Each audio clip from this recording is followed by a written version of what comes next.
for Pacifica Radio, April 10th, 2022. I'm Scott Horton. This is Antiwar Radio.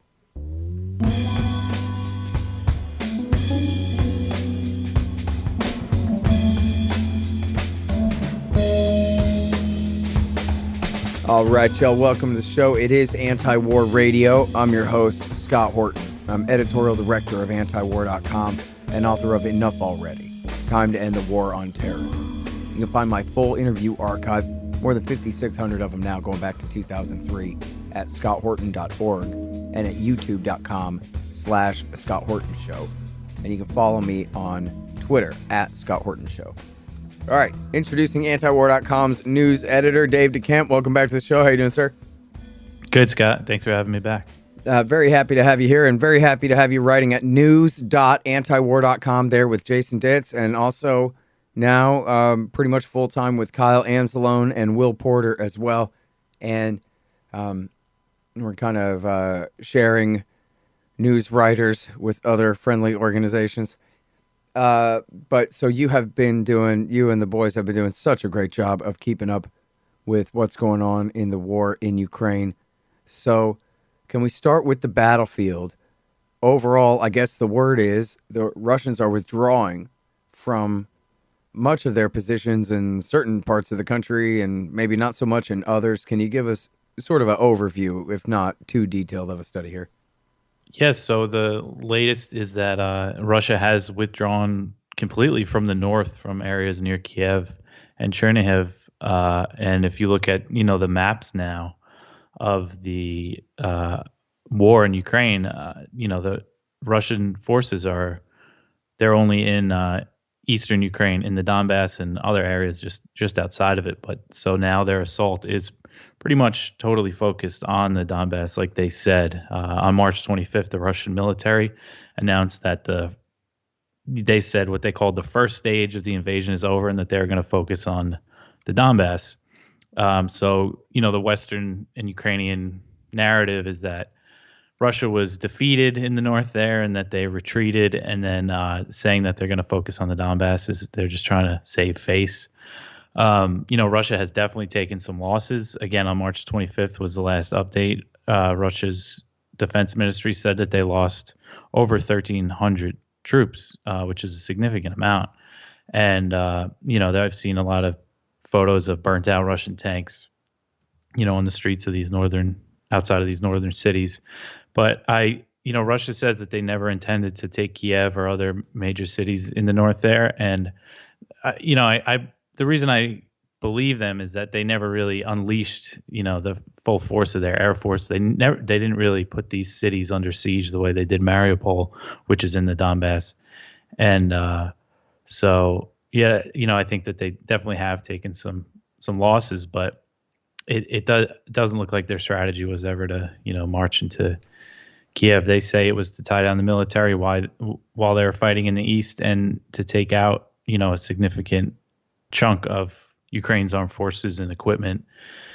That's where we're at now, and the fighting is focused on the Donbass and in the east there. There's still some limited strikes in other parts of the country, but right now that's where all the fighting is. Yeah. Now, so it wasn't really clear at the very beginning what the Russian objectives were going to be. So the question was, they're going to take the whole country, the eastern half of the country, or maybe just the Donbass. Then it did look like maybe they're going to take the whole east of the country. But you're saying that in hindsight, it seems that the Russians were really just dividing Ukrainian forces so they could, essentially seize the greater Donbass region, especially in the south of the country, including the town of Mariupol or the city, and then connecting to the Crimean Peninsula. I know the water resources in Crimea are very important there. And that makes sense to me, too. I never believed all the hype. I mean, they were saying from the beginning that Putin's generals had promised that they'd be drinking from Zelensky's skull in a day or in a week or something. But how would they know that? That's obviously such propaganda. And then they said, oh, well, Putin is so angry at all of his ministers for misleading him. Well, how do you know that? If you really do know that, then you're burning your highest level source in the Kremlin just to claim that. It's just on a thought experiment. It's obviously fake. Now the question is, I guess, Dave, is it right that now we need to figure out, are they going to essentially seize all of the land in the greater Donbass region, which is a bigger land area than just the land that has been controlled by the separatists for the last few years there? And are there many Ukrainian army forces that far east in the country anymore anyway for them left to fight there? Yeah, to say what their objective is now, it does kind of seem like the greater Donbass, like you said. And yeah, I'm not sure of the numbers of Ukrainian forces on the ground there. But I know that they were saying they're going to try to send more now that Russia pulled out of the north. But like another reason, it's interesting because on February 24th, the day that Russia invaded, just talking about the objectives, there's reports in the media that said the Pentagon assesses that Kiev will fall in a few days, if that's what Russia wanted to do. Now, their assessments have definitely been off. We could look at Afghanistan, how that withdrawal went. But, the reason why they probably assess that is just because of the size of Russia's military, and it's a country, right next door. So I think that says something too. But yeah, for right now, it's really just focused on the East. And I think even, there is negotiations going on and they seem pretty intense. But I think no matter what happens, I think Russia's they're just going to try to take the Donbass. Mm-hmm. All right. Now, so let's talk about those negotiations. Obviously, America's Secretary of State, Antony Blinken, is absolutely worthless. Well, assuming that his job would be to represent the interests of the American people. But do I have it that Israeli Prime Minister Bennett and Turkish tyrant come President Recep Erdogan have actually been working pretty hard on trying to achieve a ceasefire here? Yeah, that's what it seems like. Bennett has been, kind of mediating between the two, and Turkey hosted the latest in-person peace talks between the Russian-Ukrainian delegation. There was, some progress made, it seemed like. After it, Russia said that they were going to reduce their military operations near Kiev. But I think, that was kind of their plan anyway. They said that they did it as like good faith to facilitate negotiations. But, Ukraine gave them like a draft peace deal. But the issue is that, they, the main gripe of Russia is NATO, is Ukraine's alignment with NATO. And Ukraine said that they would give up their plans to join NATO, but in return, they want security guarantees that are similar to NATO's Article 5, which outlines that an attack on one NATO member is attack on them all. It's the mutual defense clause. And they want security guarantees like that from the U.S. and Britain and other NATO countries, and also Israel and Turkey. And Russia says they have to be a guarantor as well. But I just, that seems like a complete non-starter to me. Yeah, and obviously. I mean, that's what's at issue in the first place, right? Exactly. Yeah, so they want the NATO guarantees without being in NATO, so it doesn't really change anything. And by the way, Biden, I found in a press conference from, I think, 1 week ago, where Biden sort of blundered and stumbled at a press conference and said, well, I think Ukraine probably is going to have to give up some territory, like Crimea and the Donbass. Oh, really? They are, huh? They're going to have to recognize Russian sovereignty over Crimea and the so-called independence of the Donbass under Russian, pretended protection here, as they call it. Well, they could have made that deal back in the beginning of February, in the middle of February, and averted this war. Same thing with Zelensky saying, yeah, I'll sign a neutrality deal. Well, neutrality plus recognizing Russian sovereignty over Crimea and essentially being willing to give up the Donbass at that point, which had already been independent under, pseudo-Russian protection, sort of, for the last 8 years, in a way, anyway. If that's not too much of a row to hoe for them now, how come they wouldn't just make this deal then? Yeah, I mean, and that the same goes for the whole NATO membership thing anyway, that the whole time leading up to it, to the invasion, apparently they were telling Ukraine behind the scenes that you're not going to be joining NATO. Right. And Biden also said And publicly, in front of the scenes too. Yeah. I mean, yeah. oh. He said it's not going to happen anytime soon, which like if you're acknowledging it's not going to happen within the next 10 years, and if making a promise that they won't join NATO to would avoid a war, like why not try it? I mean, I just think that says so much about how the Biden administration, this is the result that they wanted, so they could implement the sanctions and fund an insurgency on Russia's doorstep there. Yeah. It's Antiwar Radio. I'm talking with Dave DeCamp, news editor at antiwar.com. Now, talk to me a little bit on these same lines here. This Washington Post story, where they talked about the importance of this war to NATO. And this really kind of shocking quote, I guess it's a rough paraphrase of their sources, but in the words of the Washington Post reporter, well, what does it say? Go ahead. Well, yeah, the report, it said, for some in NATO, it's better for the Ukrainians to keep fighting and dying than to achieve a peace that comes too early or at too high a cost to Kiev and the rest of Europe. Which, yeah, it's a pretty incredible quote line from the Washington Post report. Like you said, they didn't. I'm sorry. So go ahead and if you could break it down for us a little bit about what exactly they're talking about the costs to NATO and what's worth it to them in this context and all that. Yeah. So what I think it means, that they would rather have Ukrainians fighting and dying than to achieve a peace that comes too early means, where if a ceasefire was negotiated now, the Estonian prime minister kind of hinted at this in an interview yesterday. She said pressure for a ceasefire too soon will mean that Russia gets to keep the territory it's occupying, which right now is really just in the east there. So I think that's what, which again, I just said the president of the United States himself has acknowledged it's going to go to Russia eventually anyway. All right, sorry, go ahead. Yeah, and I mean, you could say if they wanted that territory, if they really cared about that territory, I mean, the best way to have kept it as part of Ukraine was to fulfill the Minsk agreements that under those, you could say that maybe they were a little vague, these deals, but under the Minsk Accords, the Donbass would have remained part of Ukraine. They would have had to cede some level of autonomy, but it still would have been technically Ukrainian territory. But now, yeah, it seems like they really care very much about that. So it's kind of the narrative is that if we cede this to Putin, he's going to regroup and then he's going to keep going.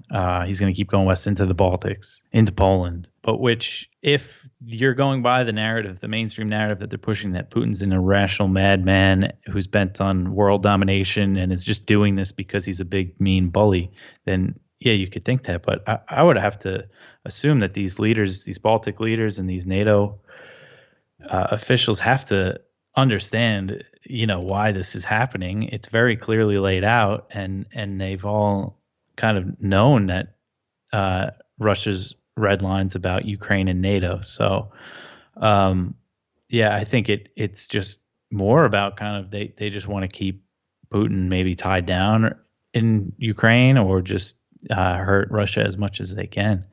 But yeah, that's just what it seems like to me. That's the thing, right? They can't even specify exactly what the cost would be to NATO here other than what? Their credibility in defending a nation that's not part of the alliance? And then as they even put it, that's pretty cold. I mean, for the Washington Post to put it that way, obviously they're very closely reflecting the thinking of their sources. That, yep, it's better to have a war in Ukraine, and that means that, oh yeah, the Ukrainians, yeah, they will get exploded to death. Yeah, that'll be part of it. But we'll be achieving some objectives, which, again, are not very specific beyond, being afraid to look weak or something like that, I guess, right? Yeah. And they also act like it's about these principles and like it's symbolic. Like it goes back to, there's a Ned Price quote that we talked about the last time I was on here, the State Department spokesman. He said that the war in Ukraine, it's bigger than Russia and Ukraine. It's about a nation's right to choose how they align themselves, like whatever that means. These are the things, while Ukrainians are being killed and fighting and dying, and, they're talking about these just principles that just don't make any sense. So it does seem really cold. Sorry, hang on just 1 second. Hey guys, anybody who signs up to listen to this show by way of Patreon will be invited to join the Reddit group. And I'm going to start posting stuff over there more. That's patreon.com/Scott Horton Show. Thanks.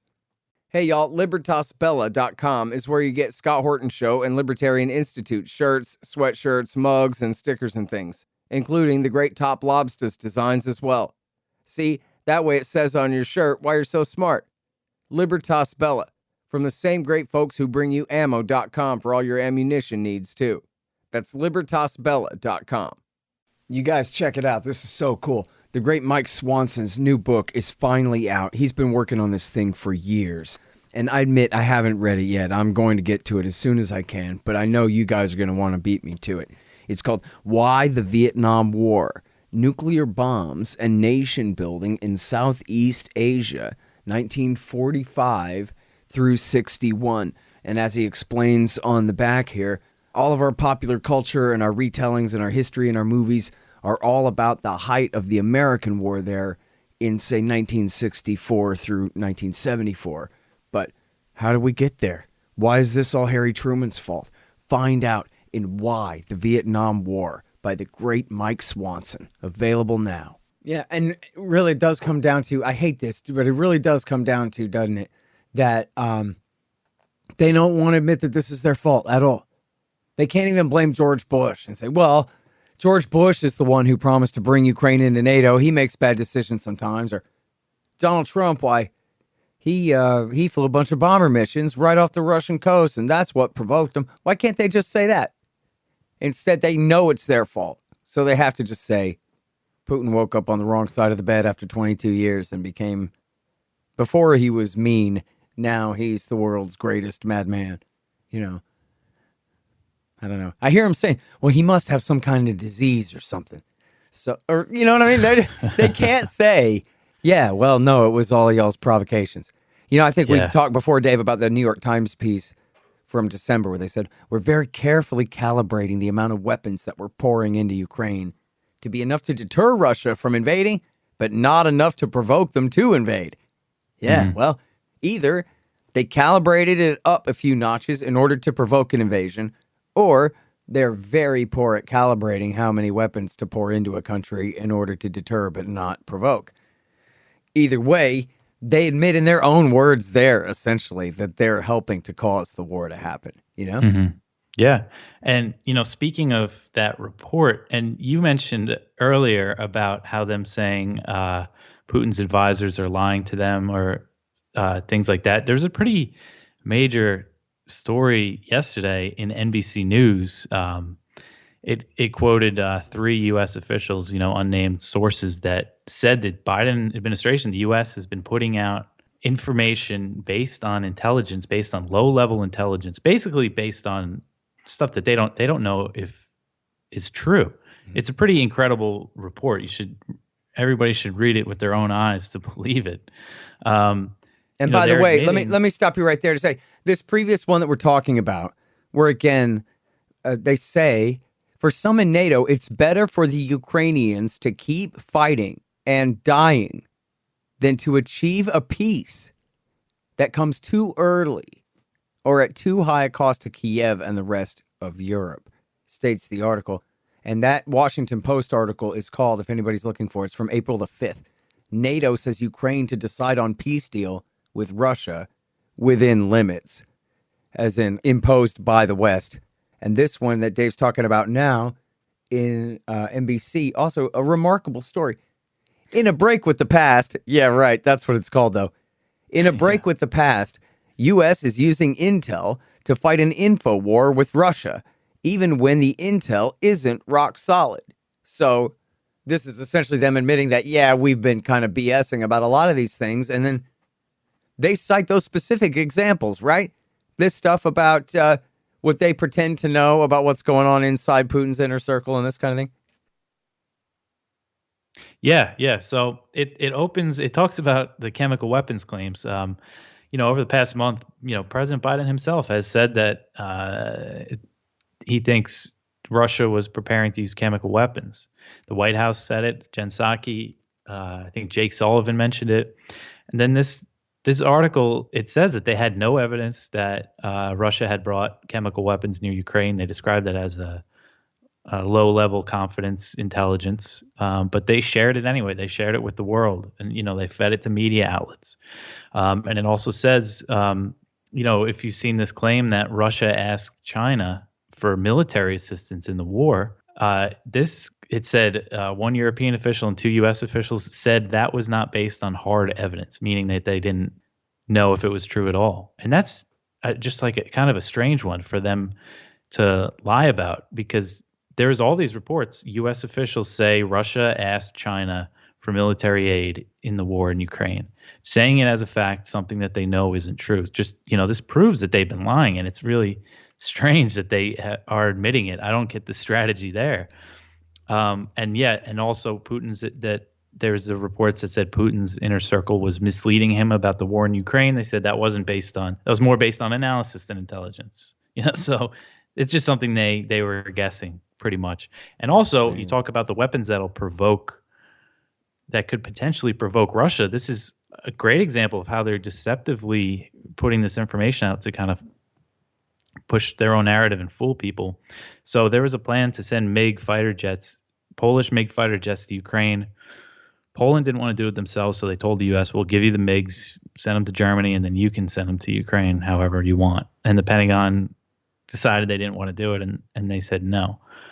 And they said that they didn't want to do it because Russia would view it as escalatory.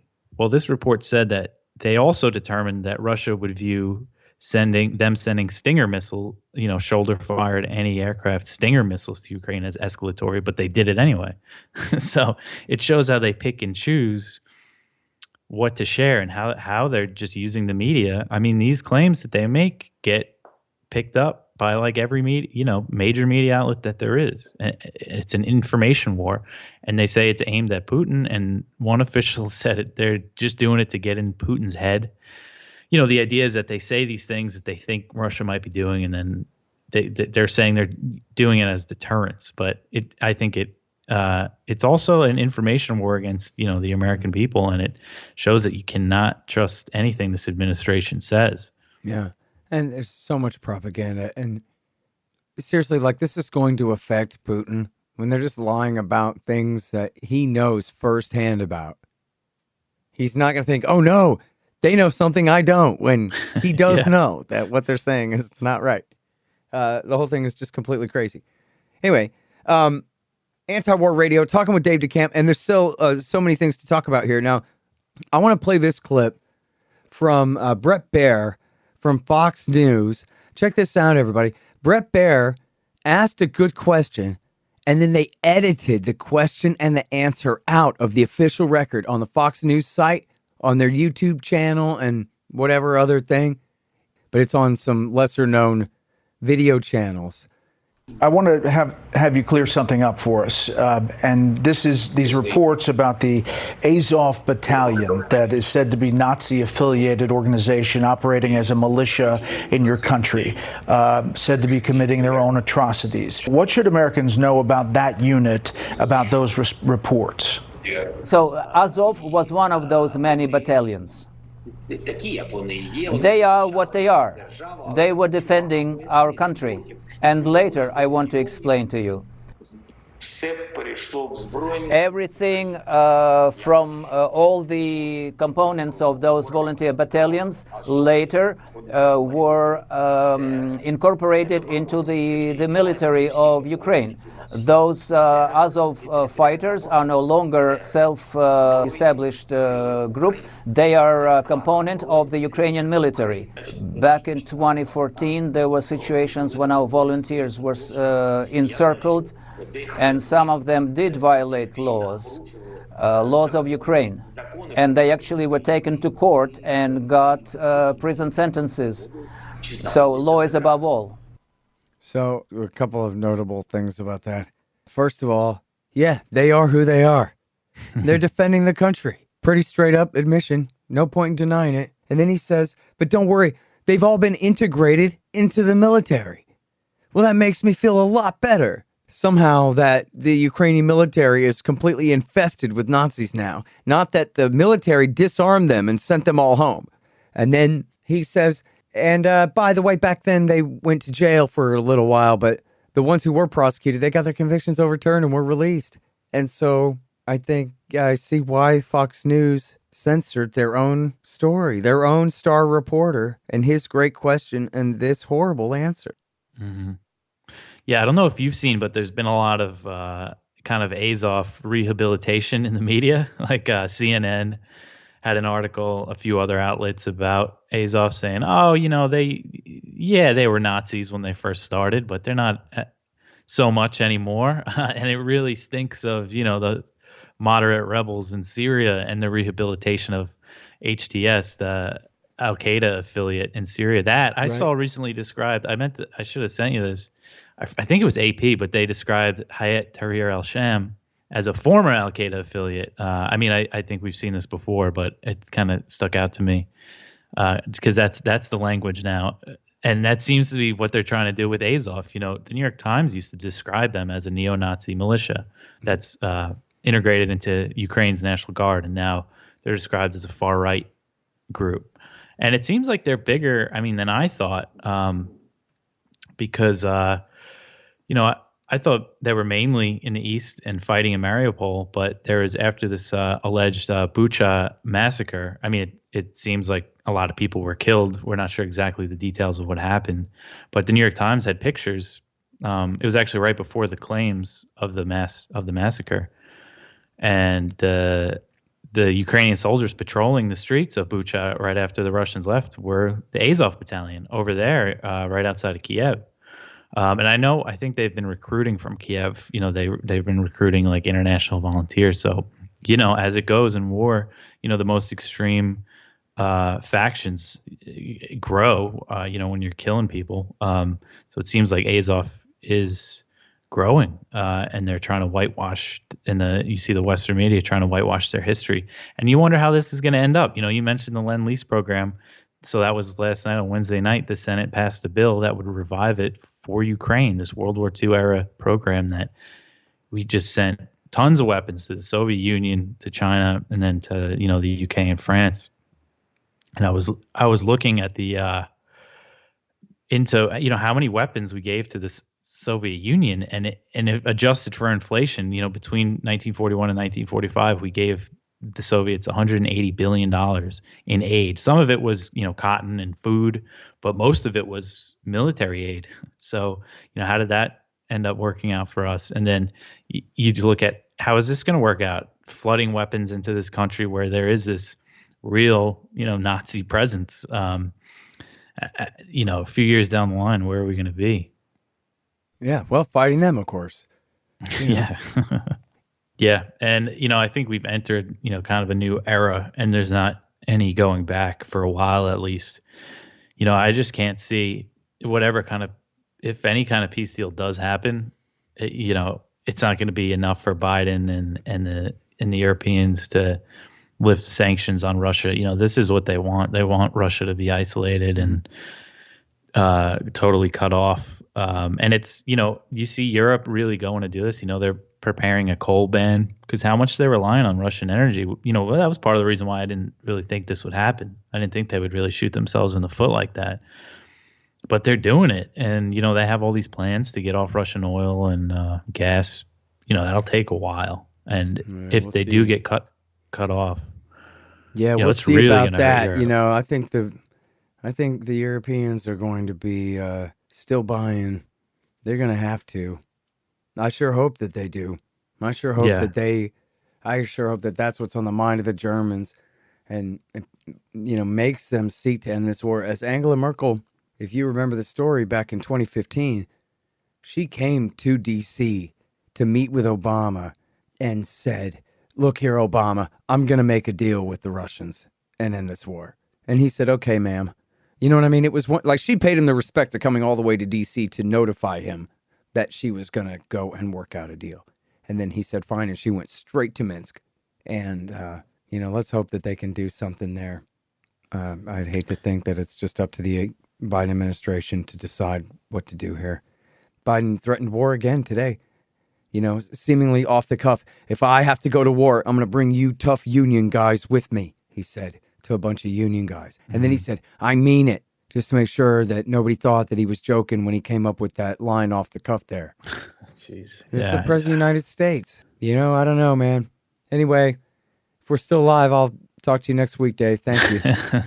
That sounds good, Scott. All right, you guys. That's the great Dave DeCamp. He is the news editor at antiwar.com. You can find him at news.antiwar.com all day, every day, on top of all the bad news for you there. And this has been Antiwar Radio. I'm your host, Scott Horton. Thanks very much for listening. Find my full interview archive at scotthorton.org and at youtube.com/Scott Horton Show. And follow me on Twitter at Scott Horton Show. I'm here every Sunday morning from 8:30 to 9 on KPFK 90.7 FM in LA. See you next week.